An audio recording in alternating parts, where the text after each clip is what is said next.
다음은 LLM 시장에 대해서 조금 더 자세히 말씀을 드리고 싶은데요. LLM 같은 경우에는 오픈 AI가 워낙 전 세계적으로 많이 쓰고 있어서 그 나라마다 나라마다 LLM이 어떻게 독창적인 토종의 LLM이 어떻게 플레이를 할 수 있을까, 시장을 어떻게 장악할 수 있을까에 대해서 많은 얘기들이 나오고 있습니다. 사실 뭐 오픈 AI, 챗GPT가 뭐 전 세계 90% 이상 사용은 하고 있지만요. 베트남 같은 경우에는 아까 말씀드린 것처럼 정부에서도 LLM, 자국의 LLM을 만들려는 노력이 굉장히 강하고요. 여기 말씀드리고 싶은 거는 아까 말씀드린 그 빈그룹의 빅데이터와 빈 AI라는 회사가 자체의 GPT를 만들었습니다. 그래서 빈 빅데이터가 만든 GPT는 BGPT라는 제품이고요.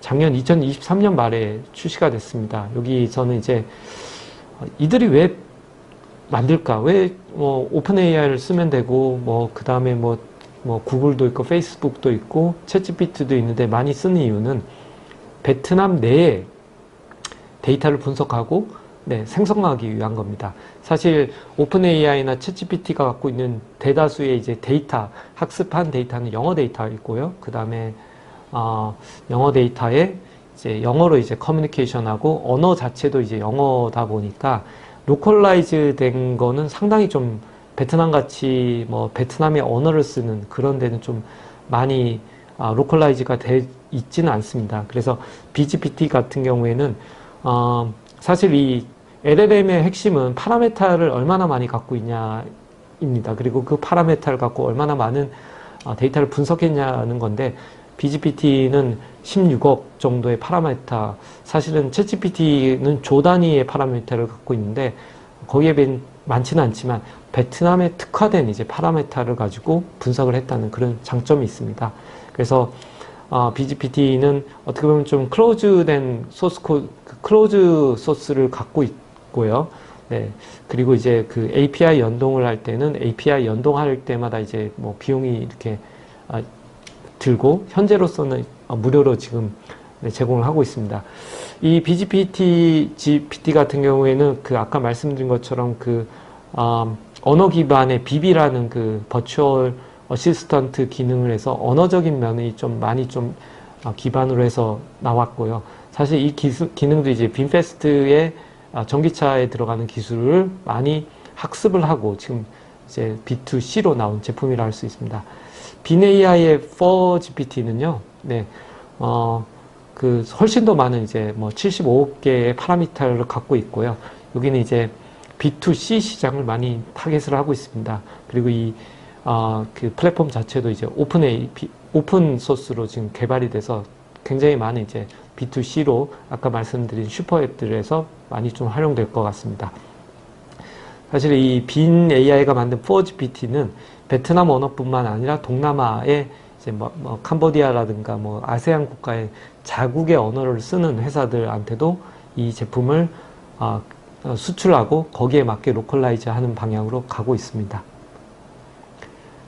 LLM 시장이 메이저급도 많이 움직이고 있습니다. 아까 말씀드린 텔코들, FPT, 비에텔, CMC들도 LLM 기반으로 많이 지금 변화를 하고 있고요. 이들이 처음에 했던 건 그 TTS라든가 STX처럼 이제 단순 번역이었는데요. 거기서 이제 많이 좀 발전됐던 게 이들이 가장 좀 장점이라고 할 수 있는 건 이들이 클라우드를 갖고 있고요. 그 클라우드 위에 이제 그 엔비디아의 GPU까지 올릴 수 있다는 그런 인프라를 갖고 있기 때문에 거시적으로는 굉장히 발전할 수 있는 그런 사회적인 그런 좀 베네핏을 갖고 있는데요. 사실 이들이 타겟한 거는 B2B 시장이고요.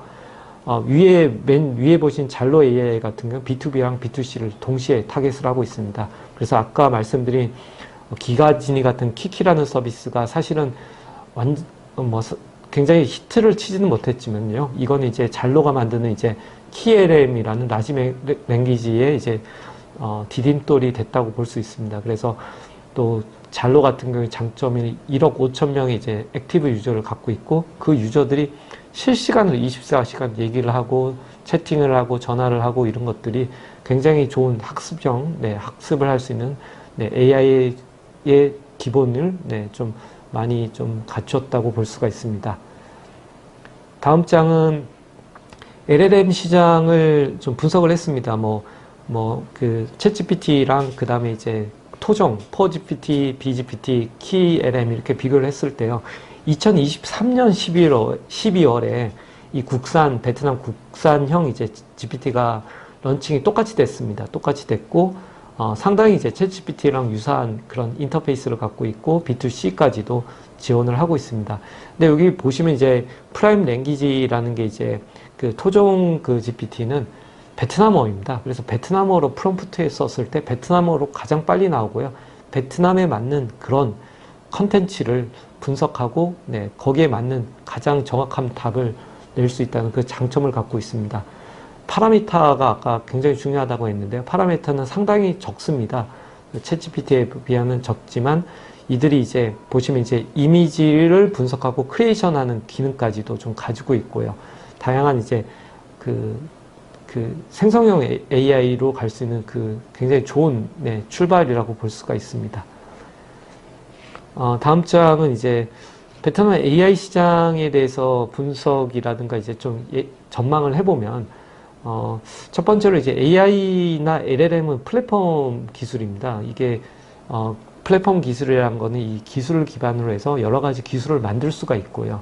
그 다음에 이제 그 제너러티브 AI와 LLM이 이제 본격화되면서 이제 많은 베트남 기업들이, 베트남의 이제 LLM이라든가 GPT를 많이 사용할 것 같고요. 그 AI의 이제 원천 기술을 갖고 있는 기술, 빈 그룹이라든가, 그 다음에 이제 텔코 회사들이 굉장히 좀 그 AI의 이제 베트남향 AI를 만들 수 있는 기반이 될 수 있을 것 같습니다. 빈 그룹 같은 경우에는 이제 워낙 그 자기네들이 만든 AI를 갖고 활용할 때가 굉장히 많았습니다. 자동차 회사라든가 건설 회사라든가 아파트라든가 쇼핑몰, 병원 이런 데 쪽에 많이 활용할 수 있어서 이런 대기업이 갖고 있는 이제 그런 파워를 중심으로 이제 또 B2B 비즈니스가 좀 굉장히 좀 활성화될 것 같고 할 예정이라고 생각을 하고 있고요. 그래서 베트남이 그 AI 시장에 대해서 그 경쟁력이라고 봤을 때는 뭐 여러 가지가 있겠지만 사실 지금은 뭐 AI 라벨링이라든가 단순 AI를 기반으로 한 소프트웨어 아웃소싱들이 있지만 향후에는 이제 베트남 언어가 갖고 있는 장점을 통해서 베트남 언어를 공략하고 그걸 이제 베트남 시장에 들어와야 되는 글로벌 기업들이 겪어야 될 게 첫 번째가 언어입니다. 언어 장벽이다 보니까 이런 베트남향 LLM과 같이 이제 코업을 하거나 같이 협업을 할 수 있는 분야가 많을 거라고 생각을 하고 있습니다. 그래서 그 베트남 같은 경우에 이제 그 국가가 LLM을 그 다음에 생성형 AI를 활성화시킬 수 있는 또 좋은 그 근거는 이제 AI 주권화를 할 수가 있습니다. 그 언어적인 뭐 장점이 있다고 볼 수 있고요. 사실 뭐 주권이라고 하면 지금 베트남에선 이제 데이터 센터도 주권화하고 있고요. 데이터도 주권화하고 있고 AI도 주권화가 되는데 그럼 이제 베트남이 본인들이 그 자국에서 갖고 있는 AI를 가지고 만들 수 있는 그런 산업의 에코시스템을 만들 수 있는 그 기반이 된다고 볼 수가 있습니다. 네. 다음은 이제 그 실제 베트남에서 AI를 활용한 그런 예시를 좀 말씀드리고 싶은데요. 이코싱크라는 제품 같은 경우에 이제 그 회사는 그 베트남이 사실 이제 그 컨텐츠들이 이제 뭐 최근에 이제 많이 해외 쪽으로도 많이 풀렸고 그 다음에 이제 넷플릭스에도 많이 올라갔고 베트남 영화들이 상당히 좀 많이 이제 미국도 진출하고 이제 해외 수출을 하기 시작했습니다. 근데 항상 이제 베트남의 컨텐츠가 이제 해외로 갈 때는 베트남 언어라는 또 장벽이 있고요. 그걸 이제 또 번역가들이 일일이 다 번역을 하고 드라마도 번역해야 되고 그다음에 뭐 음악이라든가 이런 것도 다 일일이 다 사람이 번역을 했는데요.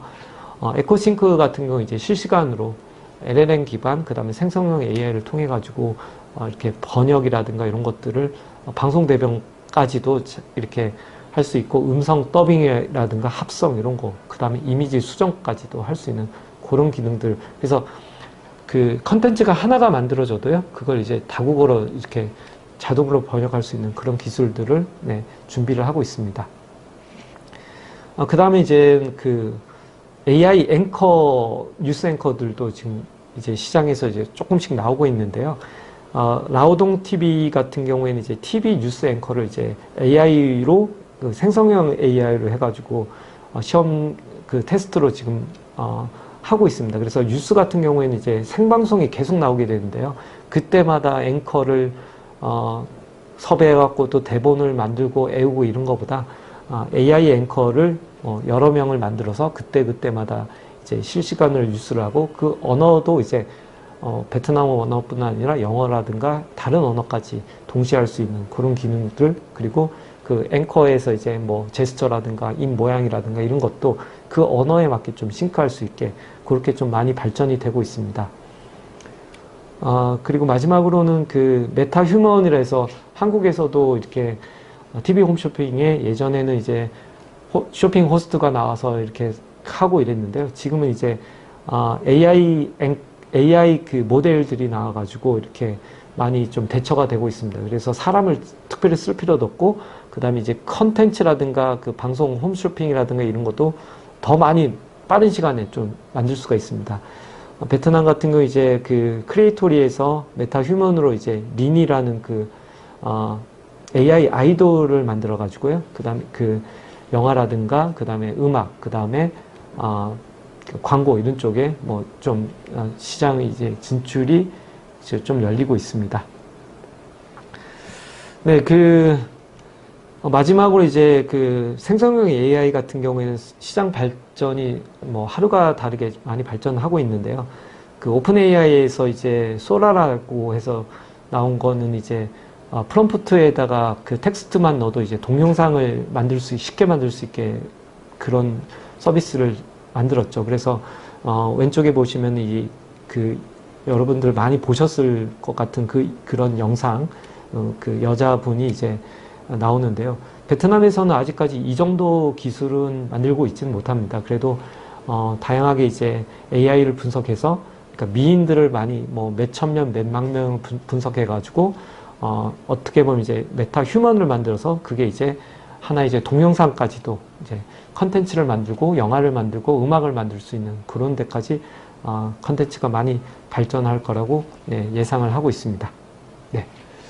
이상으로 저희 발표는 여기서 마치고 궁금한 점은 저희 명함이 여기 있으니까요. 여기 이쪽으로 언제든지 연락 주시면 답변해 드리도록 하겠습니다. 네, 감사합니다.